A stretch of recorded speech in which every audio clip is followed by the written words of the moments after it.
Bismillahirrahmanirrahim. Assalamu alaikum. I welcome you all to the lecture number 7 of the course of Control System series. My name is Engineer Jafar Ali and I am your instructor for this course.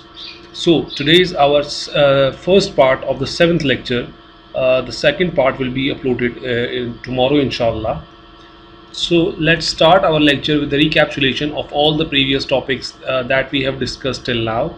We started the control system series with introduction to control system. We looked at the basic terminologies that are involved while you are explaining a control system, and we also discussed a brief history of the control system as well.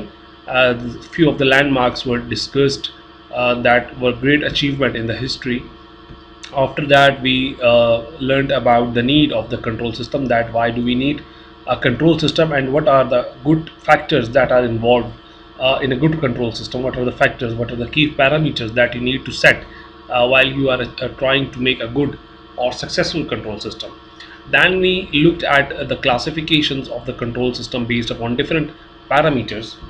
After that we started a topic that is basically mathematical modeling, and we covered this mathematical modeling into approximately 3 to 4 weeks, and we discussed different type of networks. We started with electrical networks, and we looked at single this node analysis and mesh analysis for both single order and double order circuits.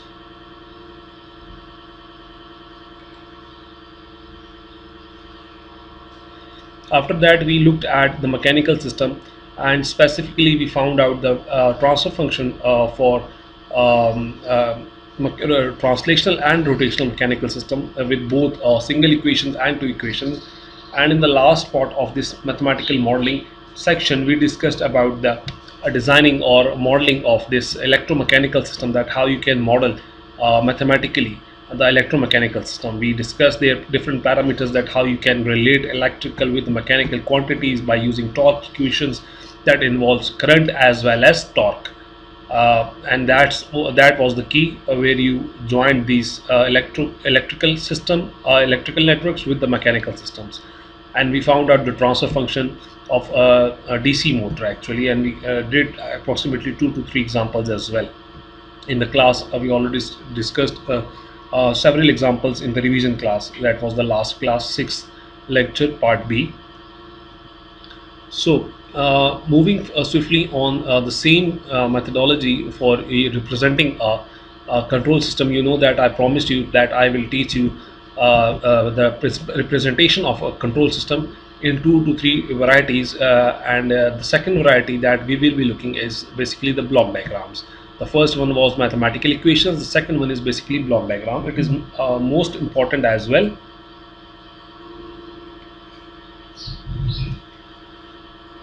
In parallel to the mathematical modeling, because you know that there are several scenarios where you do not have the approach to get the mathematical quantities because of the scenarios and the environment, and you are given with the diagrams actually. So using a diagram, how can you find a block the transfer function of a given system? Let's say you have a black box, you do not know what's inside that black box, and you want to find the transfer function of that black box.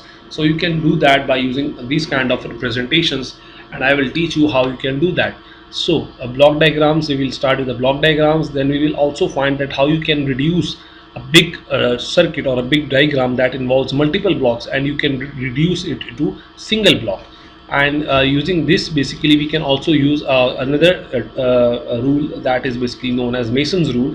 You can also apply Mason's rule to find a single block equation instead of using all the multiple blocks. So it is a very good topic as well, and it is very important to understand this kind of representation if you are going to learn about the control systems and control technologies. So let's start with the introduction of a block diagram. So a block diagram is a shorthand pictorial representation of the cause and effect relationship of a system, that what are the causes and how do these causes affect your system. So there is a relationship between the output and the input. So the interior of the rectangle, you can representing the block, you can see that contains a description of or a name of element or a symbol for the mathematical operation to be performed on the input field to the yield the output field. So you can know that if you know about this if you know about this mathematical equation, you can easily solve this. But if you don't have, and you are going to represent a system, you can use these block diagrams as well. So there are two approaches to write this kind of scenarios. The first one was mathematical modeling, that let's say this is the mathematical model. When you write, this is very simple example just to explain you. So this is the first thing, that is basically a mathematical modeling of this system, and this one is the block diagram representation of the same system. So the operations of addition and subtraction have a special representation. So you can use these block diagrams as much times as you want, and the output basically will be the algebraic sum of all the inputs. Let's say this is your output, and you know that this output is basically the addition of all the inputs. So if it is both plus, you just have to add that. So the output, let's say this output is z, so this z will be equal to x plus y, because these both are adding. If let's say this is your output z, so you know that output is the algebraic sum, and you know that this is plus and this is minus, so the output will be x minus y or minus x plus y. Both are correct, but this is a generic form, x minus y. This is most conventional form to write the positive for the very first term and the negative in the second term. So z will be equal to x minus y. Similarly, you can see that over here you are getting x, y, z, three inputs. So let's say this a is your output, so a will be equal to x plus y plus z, these things. So the output will be the algebraic sum of all the inputs. Some books usually put a cross in the circle like this. So this is basically a kind of representation, but I genuinely ask my students to put this diagram, this sign over here, because it is a good methodology to represent that this is a block, this is not a block, this is a summing point. Actually, I will discuss that the points what are known as summing points. So any number of inputs may enter a summing point. So this is basically your summing point. This point is basically your summing point. So in order to have the same signal or variable to be in input to more than one block, summing point, a takeoff point is also used. Let's say this is your takeoff point. You want this point to move a bit here, so you just disconnect this point from here. You see that this x is basically giving three outputs. This is one input and three outputs. You are taking three outputs from here. You can also take this takeoff point instead of here. You can also use this point over here.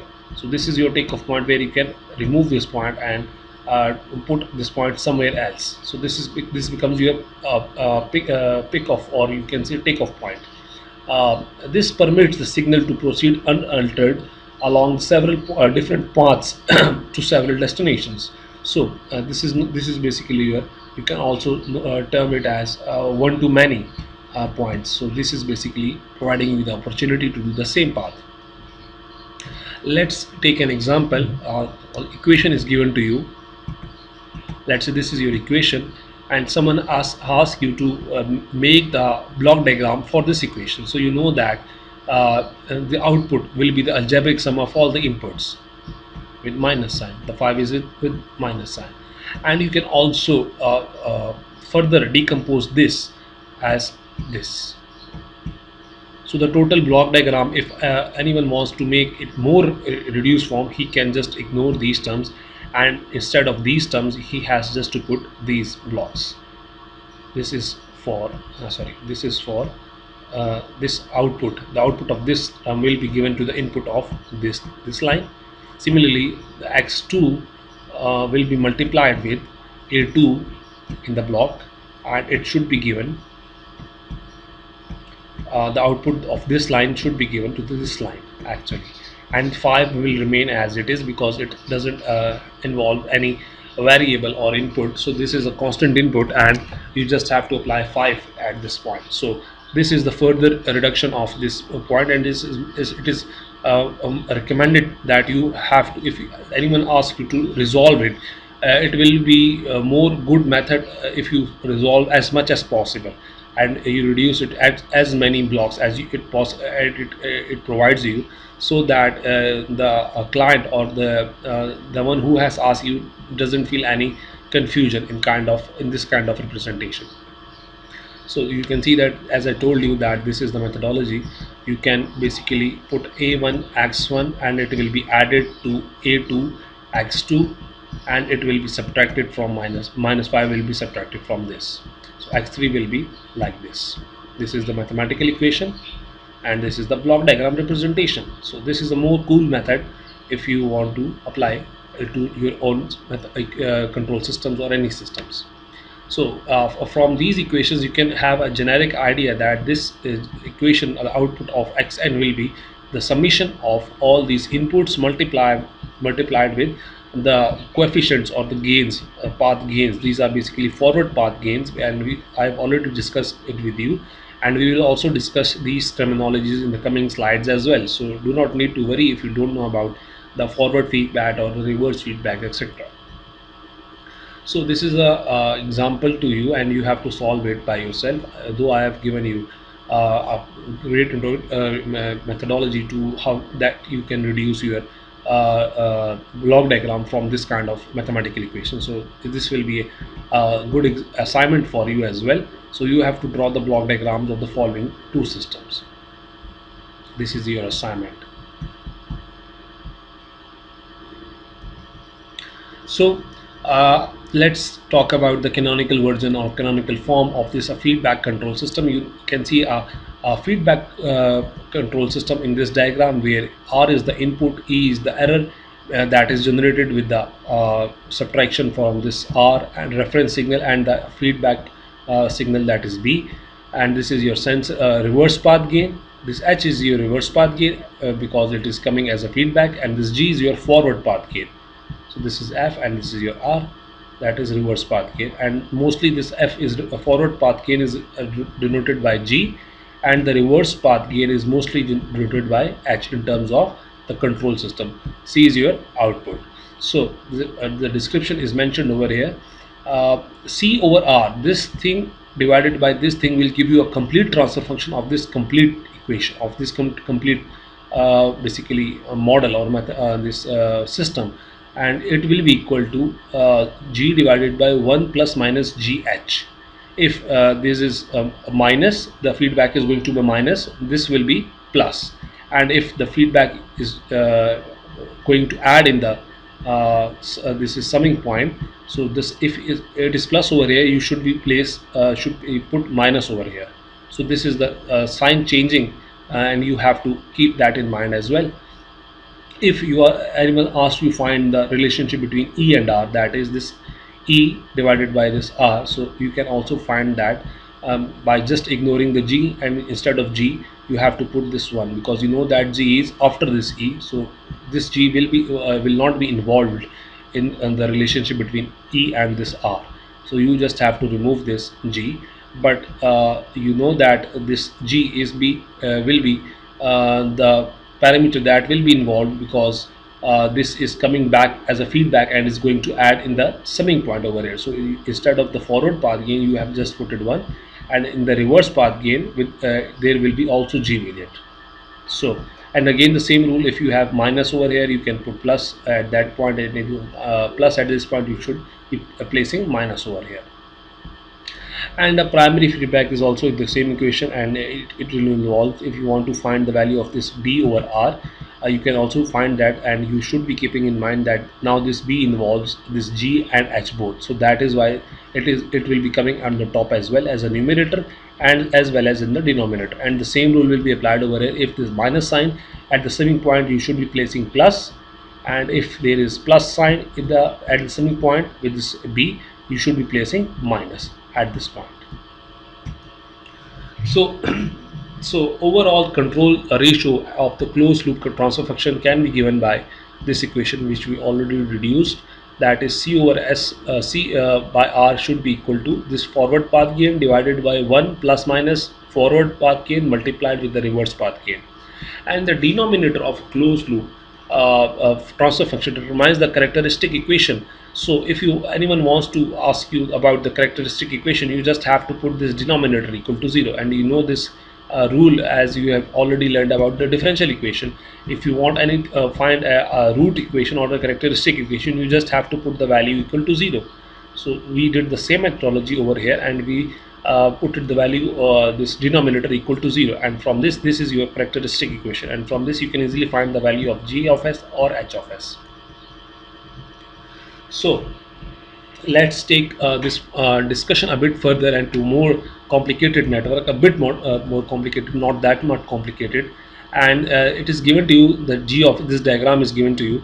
The g of s is basically k divided by 1 plus k is some gain, s plus 1, and the reverse path gain is h of s is basically 0.1. And now you will be able to find the value of any transfer function. If you want to find the open loop transfer function, you know that open loop transfer function doesn't involve this thing as well, this h of s as well, but the open loop transfer function will be involving this b actually, because this b will be going into this e.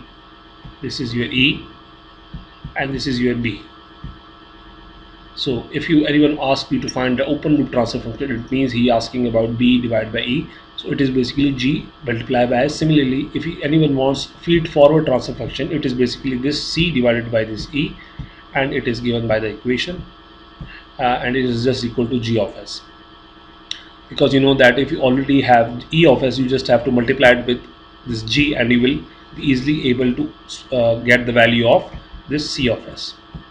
Similarly, the control ratio will be equal to this whole control system. This is the whole equation for the whole control system. This equation will be termed as this, and other things remain the same. This is also basically known as the closed loop transfer function, and mostly people are interested in this kind of equation because it is giving you the whole scenario of a control loop transfer equation or the control system. If anyone is more interested, let's say I have developed a control system, and in fact you have developed a control system and you ask me to check it, I will just check the performance of the system overall, including all the feedbacks. So that is basically a closed loop transfer function, and this equation will be used to check the performance, and the characteristic equation will be given as such. And you see that this feedback is basically going to be subtracted, so that is why you can see all the positive signs in the denominator now, because the summation is summing point. At summing point, this b is going to be with a minus sign, so that is why they are all plus signs. So closed loop poles and zeros if k is equal to 10. So if any, I will also solve you that how you found out the value of k is equal to 10 in the coming slides as well, so do not need to worry. So let's see, let's say you have different blocks of different systems. How can you connect these blocks and make it a single piece? So that is basically known as the reduction techniques. So the first case is very much simpler. If you have two different blocks of two different gains, let's say this is the G1 forward path gain and this is the G2 forward path gain, and if you want to combine this and make this whole system, so you can replace this both of these different and distinct gains into a single block, and this block should be the multiplied version or the product of both of these gains. Take this as the simple form as you do in the resistor in series thing. If you have a 5 ohm resistor and a 5 ohm resistor and that are connected in the parallel, you just have to put a 10 ohm resistor instead of two 5 ohm resistors. So in that scenario you are basically adding them, but in the control system series you have to basically multiply both of these gains. This is the only difference between this and this analogy. You just have to multiply it in the terms of control system series. You have to multiply these gains, so you can find the value of this term. And let's say these blocks are in parallel, so you have to add them depending upon the sign. So you can see that these are going to be adds. That is why this scenario can be replaced. This whole scenario can be replaced by a single block, and this single block should be the sum of these both terms G1 and G2, because you know that the summing point is going to be addition. And let's say the summing point is not like this, it is some kind of like, instead of this plus there is minus, so the overall equation becomes g1 minus g2, because you know that the total effect will be g1 minus g2. So it is very much simpler. So let's take an example, and we will just use these two steps to reduce the block diagram of this huge circuit. You can see this humongous block diagram. This is not that much huge, but let's say this is a bit huge or big diagram. And let's say you are given with G1, G2, G3, G4 and H1, H2. The first step is that you can find out the points that are directly connected in the series. So this G1 and G4 are directly connected. So instead of using these two blocks, we are going to put one block using the same rule of transformation, that the first rule, that we have to cascade it there. We have cascaded them. So instead of two blocks, we have just insert the value of G1 and G4 and put it in the same block. Similarly, there is another thing that you can see over here. This is the parallel form, and both of these are going to be added. So instead of these things, you can just put G2 plus G3. So now you are left with one block over here and one block over here. Now the last thing that we'll be discussing will be the pick of point, and how you can pick this point up and take this point from here to this point or this point. So let's talk about that. You have to eliminate all the minor loops using transformation 4. So you know that in this part of transformation where we discuss the closed loop, this is the equation. So you can also replace this. Let me show you how we did it. When you replace this G1 and G4 to this point, this small closed loop transfer function will be something like this. And you know that the overall transfer function for this thing will be, according to formula, the forward path gain should be at the numerator, and it should be 1 plus minus. It is plus, so it should be minus over here, with the forward path gain multiplied with the reverse path gain. So you know that the forward path gain over here is G1, G4. So if the numerator is G1, G4, their denominator should be G1, G4. The same rule that we applied, and the reverse path gain was H1, so you just have to put it at H1. So instead of these whole scenario, we have to put this block only. So you see how we basically combine these two blocks, because these were feedback closed feedback system, and we just replace the big system, this big system, into a single block. And now we have to shift the summing points to the left and take off points to the right of the major loop using a transformation 7, 10 and 12. And what are these transformation? Basically, you just have to, these are the things. Let me show you how we did it. So we found out the value of this. There was this thing, and we just took this point. Let's say this was solved. This let me change the color of the pen. Let's say we are going towards let's say some kind of green color. So we completed this thing. Now we just have to cascade them, these both terms. So this was the first term, and this was the second term. So you just have to cascade them, and when you cascade them, it means you are going to multiply them. So the multiplication of this thing will give you something like this. And now you are also doing this system is now reduced to this system. And now you know that using the same methodology that we discussed over here, and you can apply that feedback closed loop system, and you can find the value of this system into a single block. So the feedback overall one block will be this term as a numerator divided by 1. This is minus, so the answer should be in plus 1. Then let's say this is your x. So this system, the replacement of this system will be x divided by 1 plus x into h2, and this x is basically this whole thing. I just replaced it with, substituted it with x so that it is easy to write it, but in the paper you should have you should write this whole thing. I'm just substituting it to make it easier to explain you guys, but in the paper you have to write this whole thing as the numerator and divided it by 1, and there is minus, so there will be plus with x, the numerator as well, and the reverse part k. So the overall equation should be something like this. This will be a single block. Instead of using, this will be your r of s, let's say, and this will be your c of s.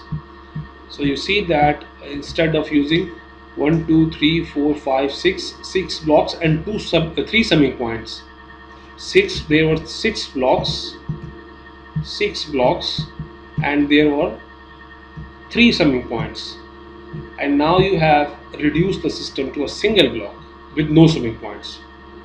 So this is a kind of cool methodology where you can replace a huge system, a huge block diagrams into a single block. So let's talk about another example. For the system represented by the following block diagram, determine the open loop control transfer function, the feedback transfer function, and you all know the formula. I already given you the formula. These are the 8 formulas that is mentioned over here. You just have to put the values of these things in the formula, and you will be able to find the value of these questions.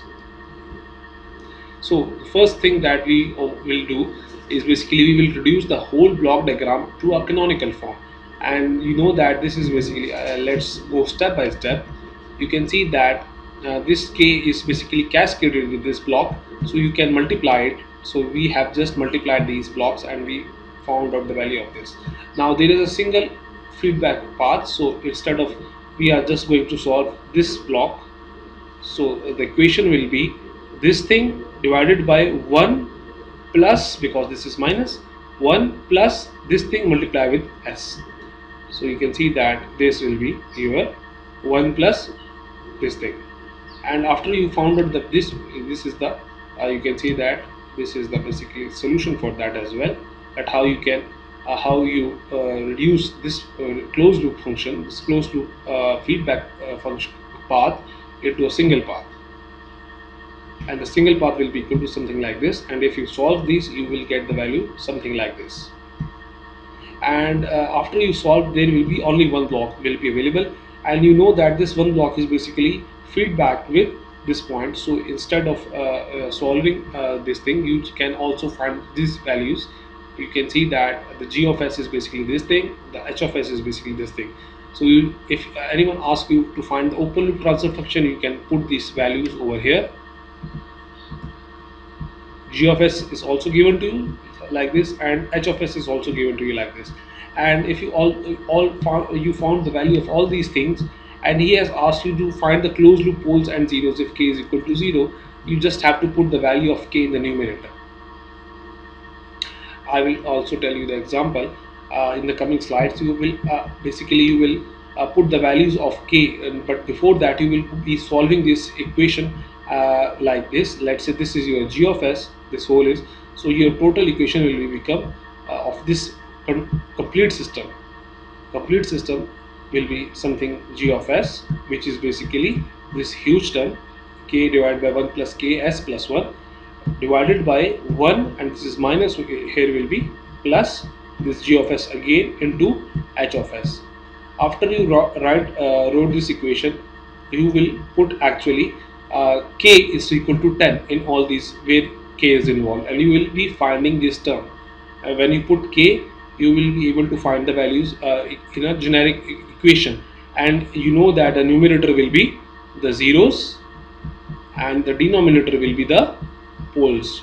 I have already discussed you about the zeros and the poles in the previous class, and I hope that you remember that, but for zeros and poles you have to write a single equation. So from here you will be getting the single equation, and you have to put the value of k, and then you will have to find the numerators for which the values of s should be equal to zeros. That will be your zeros, and for the denominator you will have to find the value of s where the things becomes to 0, the equation becomes 0. So that will be the values of your poles. So you will have to find the values of the zeros and poles. Let's take another example. This is a bit more complicated example, and this system is given to you, and it has asked you to do the same thing, and now it is your assignment. You have to I will be giving you some kind of suggestions and help if you want to, but I will highly recommend if you are able to solve this and bring it to the class before me. I will be very happy if you have solved it before the class. So this thing is basically, you know that this system is given to you, and it has asked you the same things: open loop, feedback, control ratio, feedback ratio, error ratio, closed loop transfer function characteristic equation, and the closed loop poles at k is equal to 100. So the same thing will be repeated over and over again and again. And let's see how can you do that, and I will be very happy to see some good answers in the class. And we will also discuss this in the class. Don't worry if you are not able to understand it, I will be explaining this in the class as well, inshallah. So let's talk about another thing, that is basically moving a summing point behind a block. Let's say this is the block summing point, and if you want to basically put it here, or remove this point from here, and you want to shift this point to here. So how can you do that? You can also do that by just taking this g as a minus, because you know that it is going to be add in there. So you want to make it the same equation. So you know that if you do something on left hand side of the mathematical equation, you should also do that in the right hand side. So that is why if you are going to add this thing in the forward path, you are going to make it subtract in the reverse path, so that the equation becomes equal. And this is the same thing if you want to move this point from here to here. You are basically going to subtract 1 over g to make the overall effect goes to 0, because you know that when this 1 over g will be multiplied with this g, the overall equation will be 1 over g when multiplied with this by this g, because you know that the answer will be basically, this answer will be multiplied by this thing.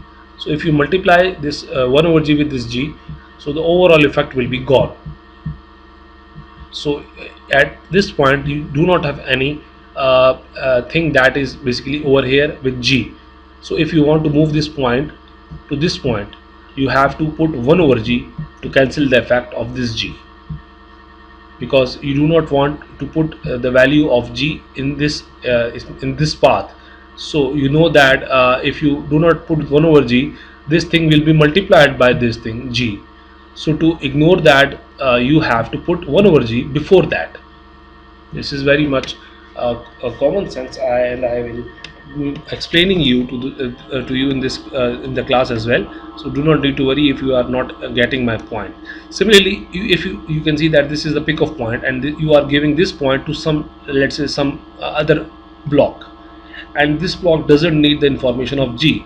So if you want to move this point and to this point, you will also do the same thing. You have to basically multiply 1 over g to cancel the effect of this g. So this g, when it will come to this point, it will be multiplied with this 1 over g, and this g will be cancelled out, and you will be giving this system the only thing that it wants except for g. So you can also do that. Moving a pick off point ahead of a block, you can also do that. You can know that this point is involving g, and if you want to move this point to this side, so if you do that without involving g, let's say you do some kind of this scenario, so this point was needing g. You see that this point was having g, and this point is not having this g. So you have to put a g separately for this path as well, because let's say this is connected to other block and it requires g as well. So if you move this block, move this pickup point from here to here, you will be basically ignoring the involvement of g. So to keep compensation, you have to put a g over here as well, so that this blocks should be getting g all the time. So this is another example, and we have already discussed that if you want to remove these two blocks instead of one block, you can do that by using this equation. And I will repeat again that if it is a plus sign, you should have minus sign in the denominator, and if it is a minus sign over in the summation point, you should have plus at the denominator. Similarly, if h is basically 1, let's say unity feedback, this is basically unity feedback. Whenever you heard about this term unity feedback, always assume that the reverse path gain, that is h, is basically 1. Unity feedback, this is not Facebook, it basically feedback. So unity feedback means h is equal to 1. So when you put this h is equal to 1 over here, so g multiplied by this 1 will be g. So no need to write a 1 again and again. So the overall equation becomes something like this. So let's talk about another thing, that is basically swap the two neighboring summing points. So if you want to swap these 2 points, you can also do that by just shuffling them around or swapping them around. This is very easy. You just, because you know that the signs are the same and the other things are also same and nothing is involved in between these things, so you can easily swap them around. So that's all for the first part. I hope that you have learned a lot, and I will also appreciate if you bring some questions in the class as well. If you are not able to attend the class because of any genuine reason and any authentic reasons, you can email your questions and confusions to me as well. You are having my email address and my WhatsApp, so I will be looking forward to your questions, and to you as well.